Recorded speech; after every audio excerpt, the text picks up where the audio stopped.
Сәлем балақай, сенмен бүгін С, З, Ш, Ж, Л, Р,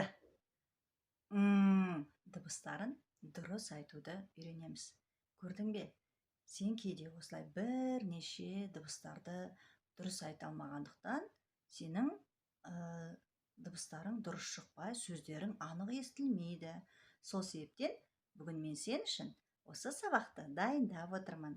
Сен менімен бірге сабақты дұрыстап тыңдап, менің айтқанымды қайталап отырып, сабақты мұқият тыңдаған соң, менің айтқандарымды жасап қайтала. Ал, ондай болса, айнаңды ала қой, сабағымызды бастайық.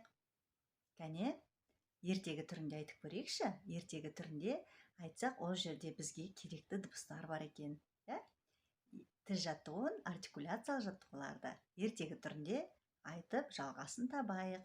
Ерте, ертеде, ешкі жүні бөртеде, қырғауылы қызыл екен, құйрық жүні ұзын екен, ертеде бір үйшік болыпты. Дұрыс айтасың, ол біздің аузымыз. Ол үйшікте әдемі бір тіл өмір сүріпті. Тіл ерте тұрып, есік терезелерін ашады екен желдету үшін.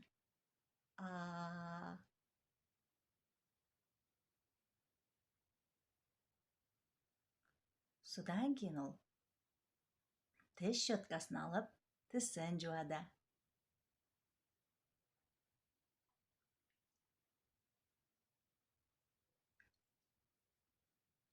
Содан кейін ол тарағын алып, шашын тарайды.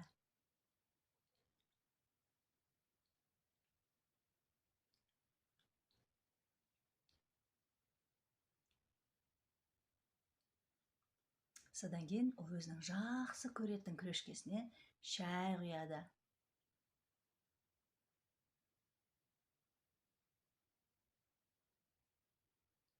Шайды ол тәтті тосаппен және қалашпен ішкенді жақсы көреді. Кәне, тәтті тосапты жасап алайық.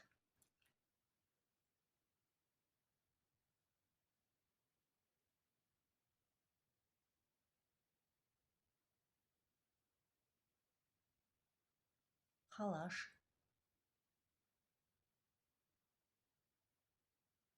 Шай ішіп тойған соң ол сыртқа шығады. Сыртқа шығып, алысқа қараса, бір қайық көрінеді, желкені бар.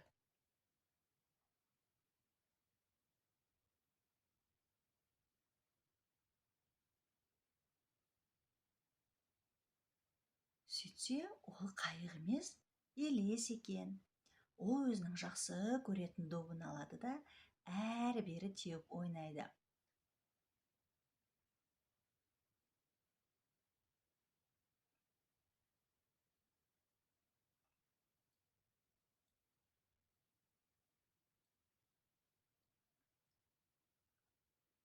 Содан кейін ол қараса, доп теуіп жүріп, саңырауқұлақ өсіп тұр екен. Саңырауқұлақты барып теруге кіріседі. Біреуін терсе, бірнеше саңырауқұлақ бар екен.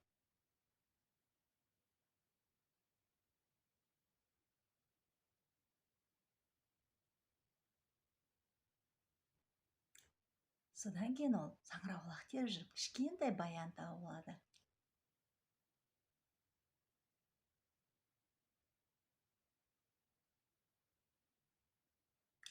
Содан кейін ол ормандан келе жатса, өзінің жақсы көретін тайы тұр екен. Сол тайына отырып, әрі-бері шабады.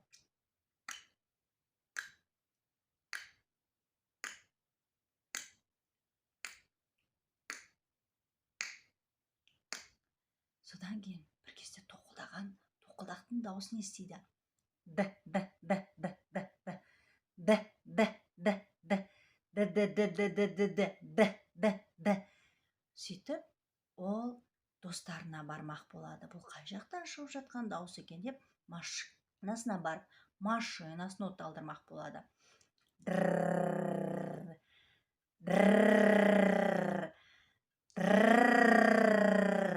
машинасын әр от алдырады, бер от алдырады. Машинасы от та алмай қояды. Сөйтіп тіл қатты шаршап кетеді, үйіне кіріп ұйықтап қалады. Міне балақай, біз сенмен көңілді тіл жаттығуын біздің көңілді тілімізбен жасап алдық.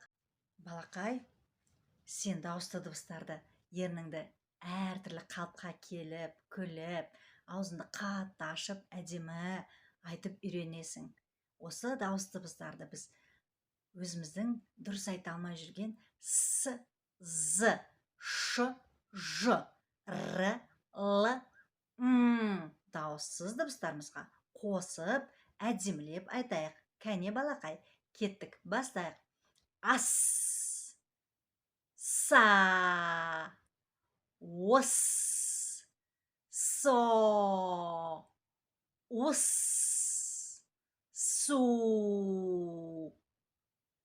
ис, си, ес, се. Жарайсың. Ал з дыбысын айтайық. За, аз, оз, зо, уз, зу, из, зи, из, ес, ез, зе. Жарайсың балақай. Балақай, енді ш, ж дыбыстарын айтамыз. Өзің байқандай с, з дыбысын айту үшін біз тісіміздің барлығын көрсетіп, тілімізді алдыға шығармаймыз. Тісімізді бір-біріне жақындатып, күліп тұрып айтады екенбіз. Ал енді ш, ж дыбыстарын айту үшін қалаша туғындадай аузымызды шошайтамыз. Ал кеттік. Аш, ша, ош, шо, уш, шу, еш, ше, иш, иш, ши. Жарайсың балақай. Келесі бізде ж, аж, жо, ож,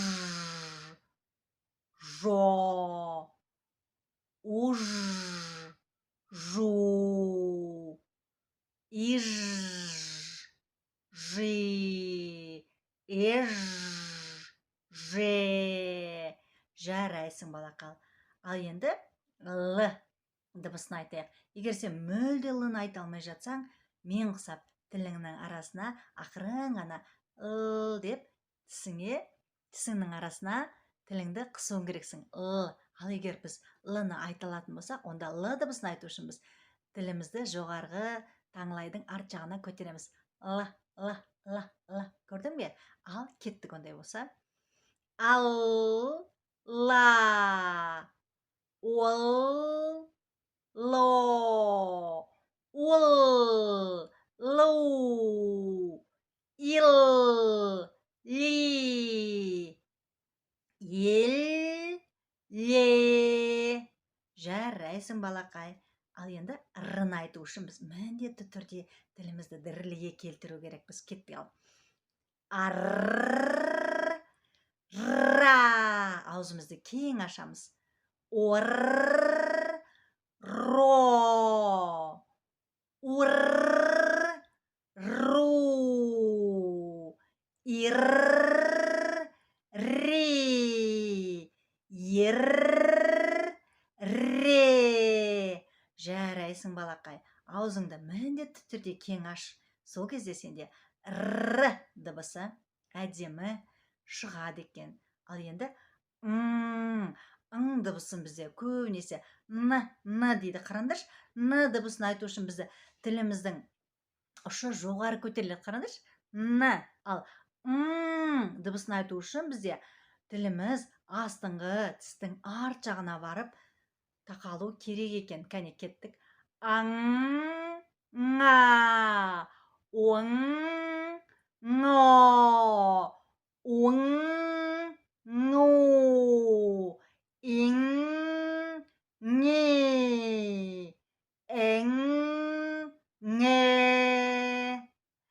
Міне балақай, осылайша біз буындарды айтуымыз керекпіз дауысты дыбысқа.